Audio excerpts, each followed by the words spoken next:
These 5 pieces are going to be pretty easy to play, will make you a better guitar player, and they sound pretty good too.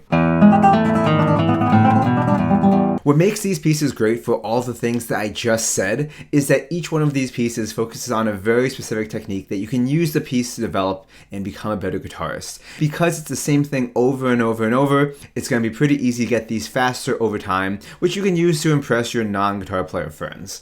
Piece number 1 is by guitarist and composer Julio Sagreras. This one would be called Lesson 61, and it comes from his set of books where he has probably over 200 different lessons for guitar players. These range from very easy exercises to pretty advanced exercises for students in the more advanced categories. This piece focuses on letting the bass line take the lead in the melody, while the fingers are playing a more of a accompanimental kind of texture.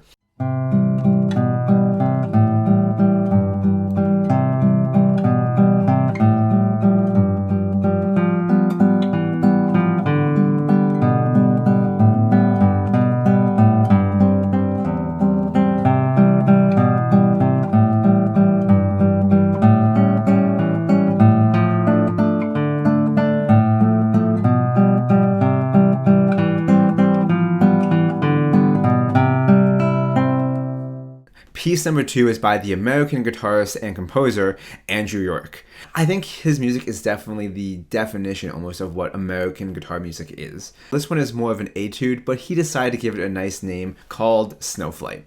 Snowflight is a piece that just works on building up the thumb, index, and middle arpeggio. When doing these arpeggios, it's very important to make sure that each finger is making contact with the string and following through so that each note sounds just as clearly as the last.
Piece number 3 is by New England guitarist and composer Lief Ellis. So Lief Ellis is someone who is actually in my area where I teach and where I went to college.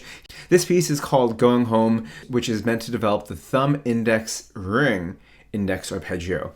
I think one thing that guitar players don't do that often is develop the ring finger, also known as the A finger, and because of that we end up not having the best sound with this finger. But hopefully this piece can change that for you. This is a great piece to work on your dynamic control as well, being able to create somewhat of a swelling effect from one measure into the next, and then bring it back down before you begin the next grouping.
Okay, so piece number 4 is called Allegro. Now I know what you're thinking. That sounds like a name that you've heard before, so let me be a bit more specific. This one is called Allegro, also known as Le Papillon, from Opus 50, number 13. For me, this piece kind of takes all the things that we just talked about for some of the previous one and puts them all into one. You have the bass playing the melody sometimes, you have the thumb, index, middle finger working together, you have the thumb, index, and ring finger working together, and then anywhere in between the two. This one is a great one to kind of just test overall how well your arpeggio technique is going and how well you feel like you have control over the right hand.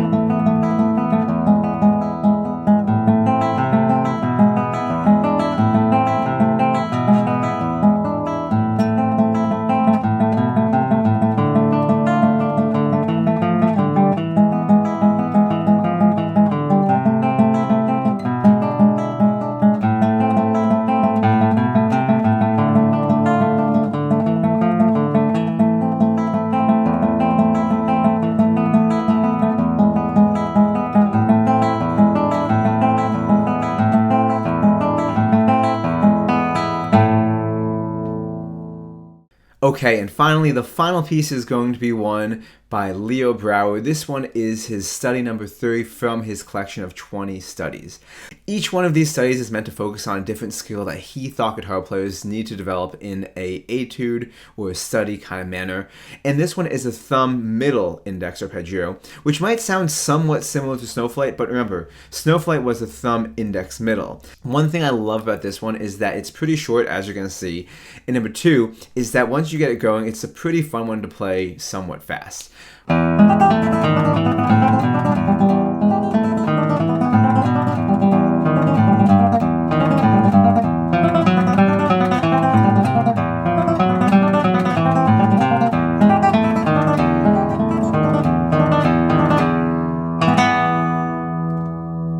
Alright, so that's my 5 pieces that I think sound pretty impressive on the guitar, but aren't even that hard to play once you get them going. Of course, you want to make sure that you have a solid foundation of your right hand technique and your left hand technique before doing these pieces. Links to where to get the music for these will be all linked down below. I do not, of course, own any of the pieces. They can be bought down below by the respective composers. So if you want to see classical guitar become ever so slightly more popular, go ahead and give the video a like, subscribe to the channel, drop a comment down below, even if you're just saying hey, and stay tuned for the next video.